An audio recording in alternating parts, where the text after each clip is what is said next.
ইতিহাসের পাতায় এমন কিছু অধ্যায় থাকে যা কল্পনাকেও হার মানায়। একদিকে দুনিয়ার সবচেয়ে নিকৃষ্ট ও অহংকারী শাসক ফেরাউন, যে নিজেকে খোদা দাবি করত, আর অন্যদিকে পৃথিবীর সর্বশ্রেষ্ঠ 4 নারীর একজন বিবি আছিয়া। কিন্তু কিভাবে সম্ভব হয়েছিল তাদের এই অদ্ভুত মিলন? বিয়ের প্রথম রাতে ফেরাউনের সেই সুরক্ষিত কামরায় আসলে কি ঘটেছিল, এ নিয়ে বিস্তারিত দেখুন ডেস্ক রিপোর্টে।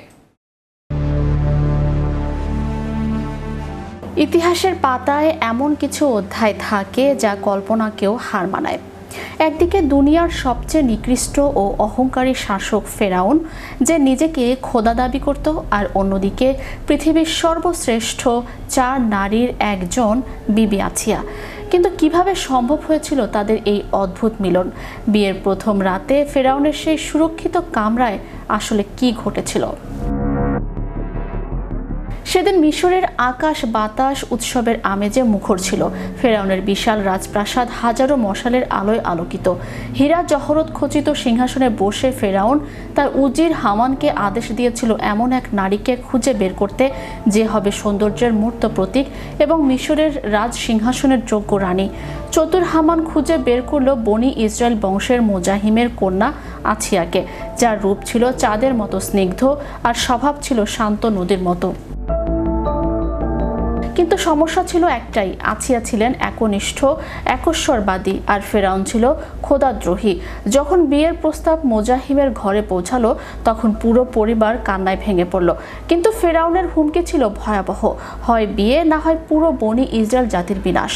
নিজের জাতির হাজারো প্রাণ বাঁচাতে বিবি আছিয়া এক কঠিন ত্যাগ স্বীকার করলেন। তিনি রাজি হলেন ফেরাউনের প্রাসাদে যেতে, তবে মনে মনে আল্লাহর কাছে চাইলেন এক অটল ইমানি শক্তি। বিয়ের পর বাদ্য বাজনা থেমে গেল। রাত গভীর হলো।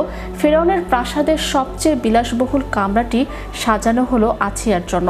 সোনা আর রেশমের আড়ালে আছিয়া অনুভব করছিলেন এক দম বন্ধ করা পরিবেশ। তিনি জানতেন আর কিছুক্ষণের মধ্যেই সেই নরাধম ফেরাউন এই ঘরে প্রবেশ করবে। ভয়ে নয়, বরং আল্লাহর প্রেমে অটল আছিয়া কামরার এক কোণে জায়নামাজ বিছিয়ে সিজদায় লুটিয়ে পড়লেন। তিনি অশ্রুসিক্ত চোখে প্রার্থনা করলেন, হে আমার রব, তুমি আমাকে এই জালিমের স্পর্শ থেকে পবিত্র রেখো এবং জান্নাতে তোমার কাছে আমার জন্য একটি ঘর বানিয়ে দিও। কিছুক্ষণ পর ভারী পায়ের শব্দে কামরার বিশাল দরজা খুলে গেল। ফেরাউন কামনার নেশায় আছিয়ার দিকে এগিয়ে গেল। সে ভাবল আজ সে মিশরের সবচেয়ে সুন্দরী নারীকে জয় করবে। কিন্তু আছিয়ার সেই নূরের আভায় ফেরাউন প্রথম চোটেই থমকে গেল। সে যখনই হাত বাড়িয়ে আছিয়াকে স্পর্শ করতে চাইল, তখনই ঘটল এক অলৌকিক ঘটনা।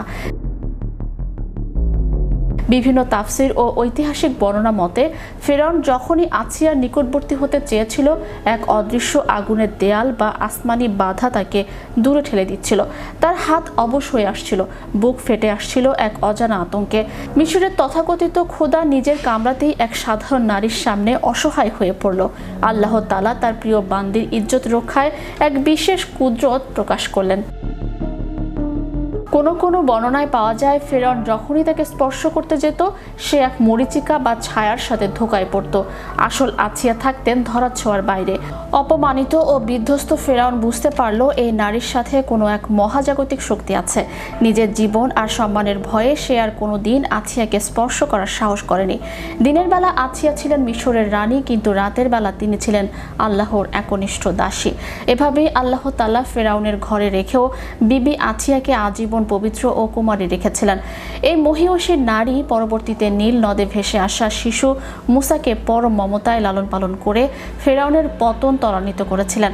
ফেরাউনের প্রাসাদ আছিয়াকে ভোগ করতে না পারলেও আছিয়ার ঈমান আজ কোটি মানুষের হৃদয়ে অমর হয়ে আছে। Magic Bangla TV, news desk.